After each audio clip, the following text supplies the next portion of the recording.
Yeah, it's a tough one. Definitely a tough one. We'll see what what the injury is, what the status is on him, but next man up. Jordan, why do you think you guys are starting so slow offensively? Yeah, I mean, I think it's a lot. I think it just comes down to execution, penalties, turnovers, just all those things, and not finding ways to score in the red zone. If they're going to play too high, you got to stay with the run game and find ways to, you know, just dink and duck the ball down the field and find ways to, if you do have an explosive and try an opportunity to try and take the top off, you got to hit on those. But, it just comes back to finding ways to run the ball at a high level and, maximize yards after catch on some of the shorter passes and just keep finding Yo, what's completions. going on? Excuse for Black Quarterback Series. Man, we had some good football this week. Let's get into it. So, the first game we're going to start off on is Panthers versus Green Bay, 16-13. Bryce Young versus Jordan Love. Jordan Love, 26 for 37, 273 yards and interception, a very underthrown pass. He really should have thrown two more interceptions because he threw one of the worst passes I've seen all year. Um, I think that was the end of the game. I'm not sure where it was, but he threw one of the worst passes I've seen in the league. And the other one, the defense dropped it. So Jordan Love really should have three interceptions, right? But he doesn't. I was going to call him Trey Young. Bryce Young, 11 for 20, 102 yards for interception. If you go look at that pass, I might try to put it on the screen if I can find it. That pass, you can justify it being on the receiver or on Young. One of the two. I'm not mad if you put it on either one because for Young, it's like you should have been to this spot that I threw it at because this spot right here is where you should have been. Also, Young, you might want to make that back shoulder so it won't get in, so it won't look like it got intercepted, right? Bryce also had a few passes that could have got intercepted, but from watching this game, Carolina plays better when Bryce is in the game because they're able to run with their young guy Rico Dowdy or Dooley. I think it's Dolly. Excuse me, I'm pronouncing the brother's name now. His first name is Rico, though. Rico was 25 carries, 130 yards, 2 touchdowns. When you have a dominant running game, which Rico has, I think the guy that came number 30, I think Herbert. I want to say Chuba Hubbard, but I'm not sure that's his name. That's his name.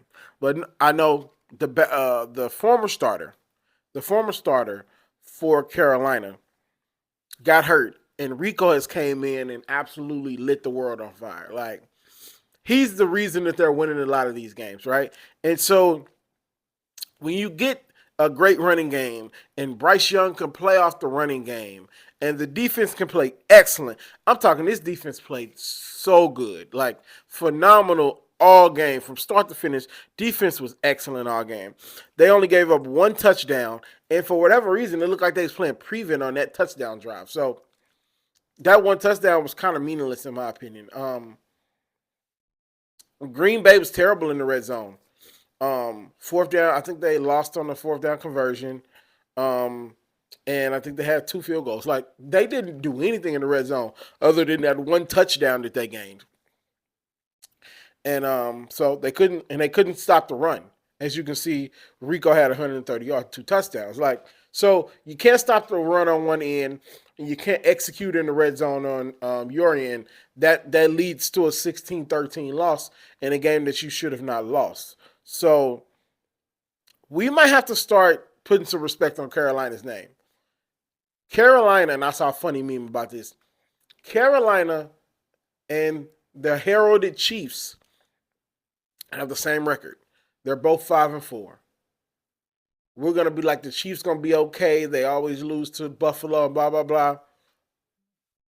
Are we gonna say that? Or we're gonna say that the Panthers are a legitimate playoff team, at least in the contention for a playoff team, because the division they're in, the Saints are terrible. Atlanta is disappointing. We're gonna get to them later. Then you have them, and then you have the Bucks. I think the Bucks were off this week, so they're up there with the Bucks as far as like wild card NFC. Like the NFC at the bottom is wide open, and I love this. I love this for them because Bryce Young is showing you what he was at Alabama. Now, granted, he only had 100 pass yards, but he made some big third down conversions there, and he showed his health. He's healthy. He's healthy for the most part. He had a pass where he broke off and took like 2 steps and like threw it up in the air like that. We haven't seen that from Bryce. He's because he's been hurt. He's healthy now, and I'm happy to say that Carolina might get, at least at some point, full coverage now. They've shown to me that they believe in themselves. The coach there, to me, is coaching some football, and if they keep playing like this, I think he should get Coach of the Year consideration. And I'm just happy. I'm just happy for Bryce Young. He looked so bad these last few seasons, and for him to look as good as he do now, you can't be nothing but happy for him. You can't be nothing but happy for him. So, but on the Green Bay's end, I don't think Green Bay is a Super Bowl contender. They're so Dr. Jekyll, Mr. Hyde. It's like they look really good against teams they shouldn't look that good in, and then struggle to beat a Carolina team. But I think that's more Carolina than them at this point. The Arizona one was more them than Arizona. So I think we need to put some more respect on this Carolina Panthers team. Carolina played great. I think Bryce Young outplayed Jordan Love just for the simple fact Bryce Young didn't make his – I'm going to say not make as many mistakes, even though they both threw 1 interception. I feel like Young didn't make as many mistakes as Love did. So yeah. And so the other big game, the Bears versus Cincinnati ended 42-45. Williams was 20 for 39, 280 yards and 3 touchdowns. Now, he ended up playing well in the second half. So what I'm saying, you take it with a grain of salt. He is the most frustrating watch in the NFL. Caleb Williams is the most frustrating player to watch in the NFL. And I think I said this last week that he's an old school. I think I said this last week where he's an old school black quarterback that just runs around and is not accurate and stuff like that. He's accurate enough. But for me, sometimes it feels like Caleb doesn't play in the offense enough. I feel like he's a nightmare to coach. Ben Johnson is probably like, oh my God, here he go again. Now, granted, he has injuries. He's dealing with injuries, and I'm not looking at the all-22, so maybe the receivers are not open, and he's running around for his life for that very reason. But, like, I always feel like he's making life harder than it has to be. That's kind of how I feel about Justin Fields sometimes. Take the check downs. Know when the journey's over. Stop trying to make the spectacular number 1 overall pick play every single play. Take the 5, take the 2, take the 3. Get to second and short, third and short, and fourth and short that you might be able to tush push it. Like, I feel like Caleb doesn't do that enough. Because you watch Caleb's games, even that first half, you be like, Caleb, know when the journey's over. Go down. Get a few yards. Like, if Caleb was my quarterback, he would be so frustrating to watch. Because it's like he's always trying to make the home run play. Which I admire it. You'd rather have that than have an Alex Smith type guy, so where he's never even going to attempt to try to make the home run play. But, excuse me.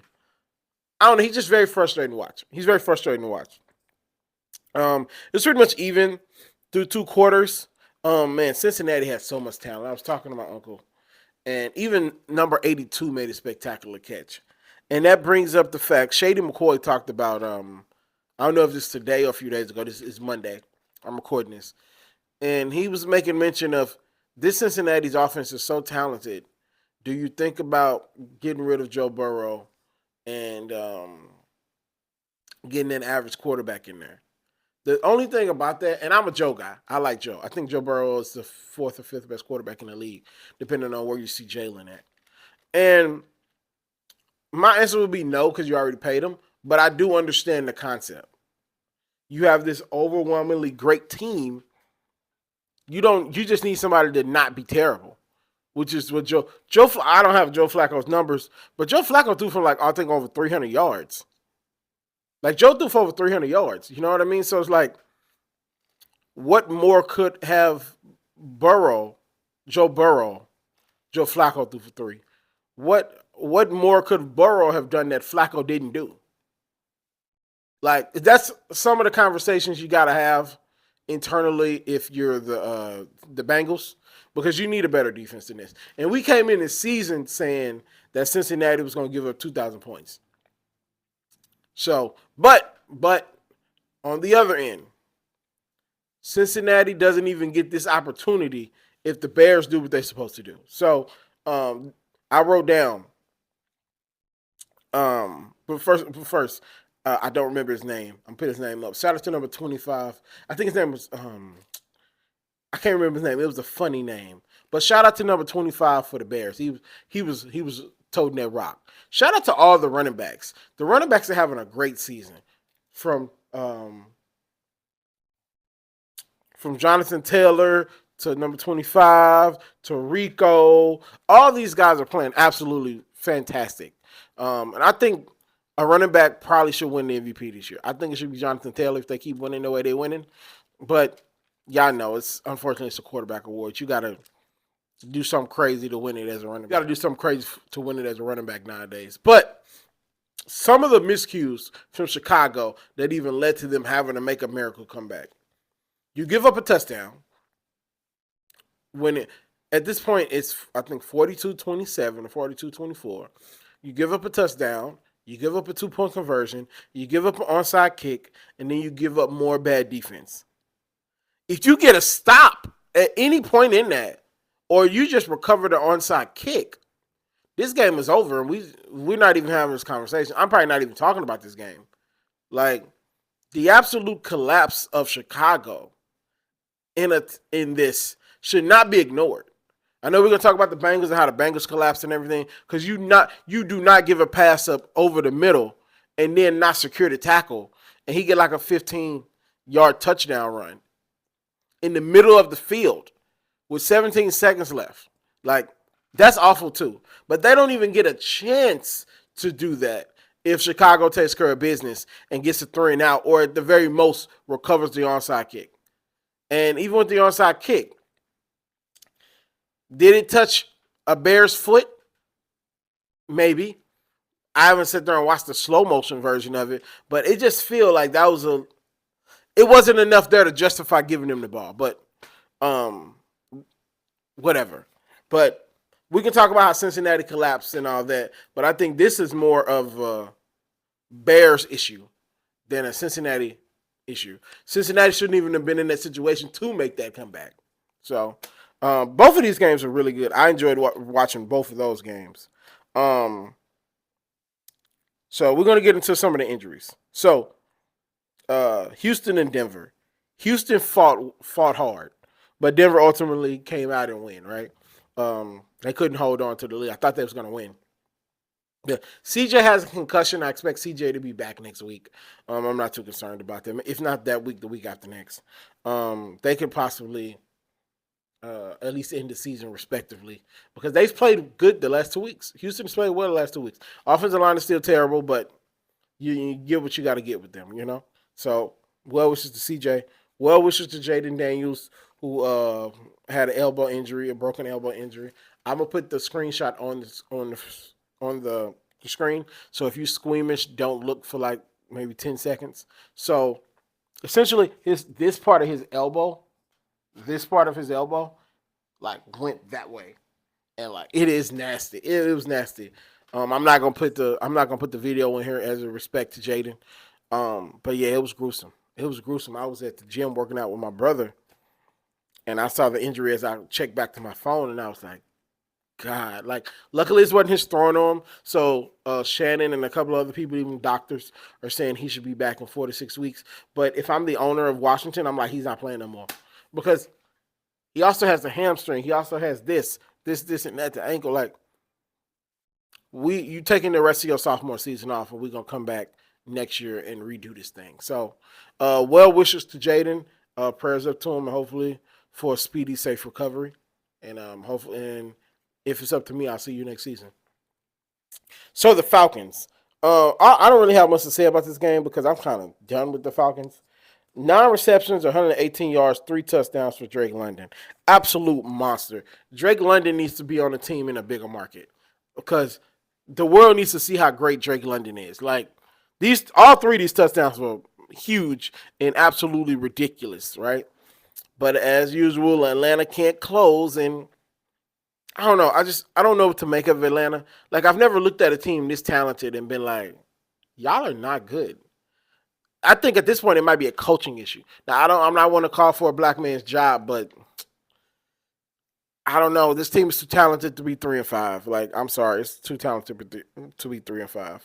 Michael Penix 22 for 37, 221 yards, 3 touchdowns. I'm not sold on Penix yet. Um, Penix is cool. I think he's gonna be okay, but like I'm not sold on Penix. Penix hasn't done anything to make me go, oh man. Like I'm just not sold. I'm not sold on Penix yet. The Titans. So Cam Ward 13 for 21, 145 yards. And so I've gave Cam Ward a lot of grace, but this is a game you gotta win. You get a kickoff return and you get a pick six. You have to win this game. You've been spotted 14 points in the final score. I think it was what? It was like, I'll be back, y'all. Let me check this final score.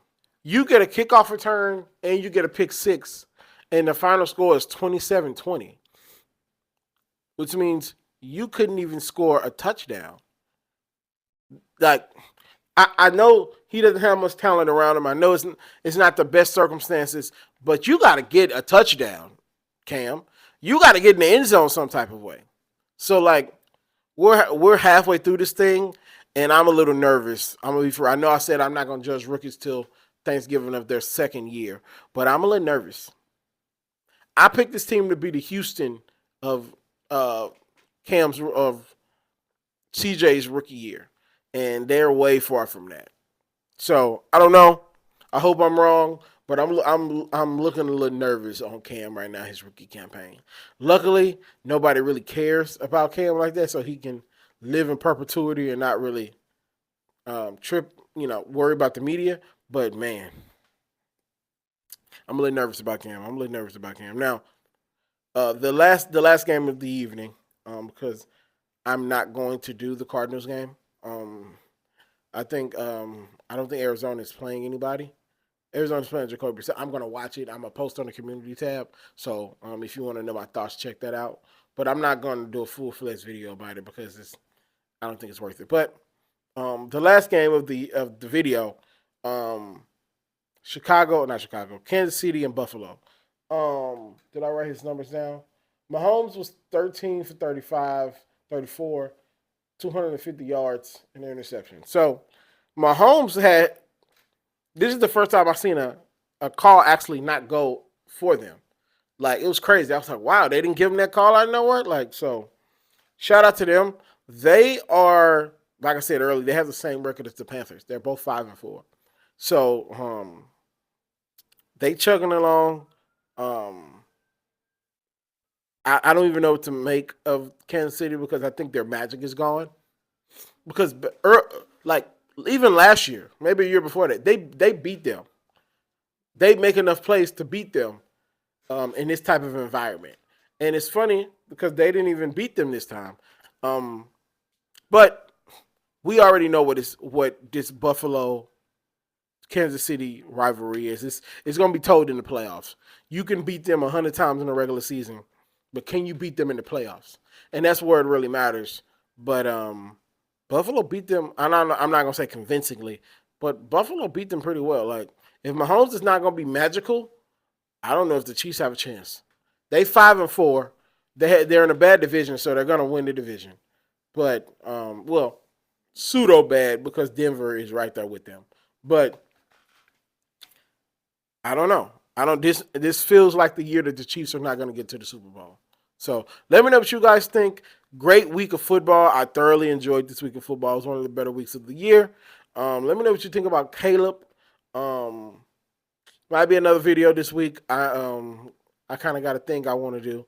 Hopefully I'll be able to record it. And I talk to you guys. I think I'll talk to you guys tomorrow. I think we got a Thursday night football game.